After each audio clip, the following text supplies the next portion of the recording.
এই বিশাল জনজাতীয় সমাবেশত উপস্থিত হোৱা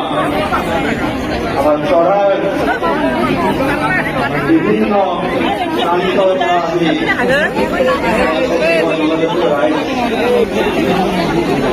আজি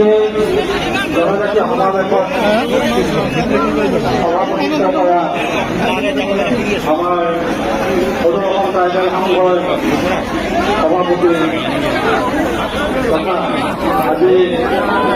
এই বিশাল মহানগৰ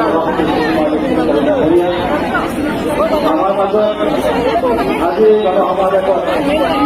মুখ্য অতিথি হিচাপে উপস্থিত থাকিব পৰা ৰভা অসম স্বাস্থ্য পৰিষদৰ সন্মানীয় মুখ্য কাৰ্যবাহী এটা সব বাহিৰৰ ভিতৰত সোমালে জগাটো কাপোৰ সোমাব পাৰিল হয়। এই সাহিত্য সভাৰ সন্মানীয় সাধাৰণ সম্পাদক ডাঙৰীয়া আমাৰ মাজত উপস্থিত থাকিব পৰা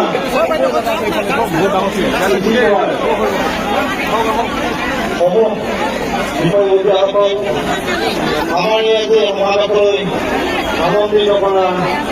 বিশিষ্ট ব্যক্তিসকল লগতে শ্ৰদ্ধাৰ ৰাইজ ইতিমধ্যে আমি সকলোৱে অৱগত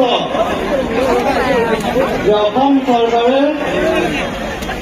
যি প্ৰকৃত জনজাতি আছে এই জনজাতিসকলৰ অধিকাৰ খৰ্ব কৰিবৰ কাৰণে আৰু যি 6 জনগোষ্ঠীয়ে জনজাতিকৰণ বিচাৰি আছে তেওঁলোকক জনজাতিকৰণৰ অধিকাৰ দিবৰ কাৰণে চৰকাৰে পদক্ষেপ গ্ৰহণ কৰিছে। চৰকাৰে ইতিমধ্যে কৈছে যে অহা 25 নৱেম্বৰ তাৰিখে তেওঁলোকে 6 জনগোষ্ঠীৰ যি জনজাতিকৰণৰ যি প্ৰতিবেদন সেই প্ৰতিবেদন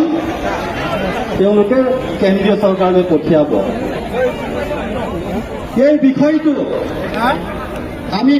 উপলব্ধি কৰিছো যে দেশ দেশকৈ এই চৰকাৰখনে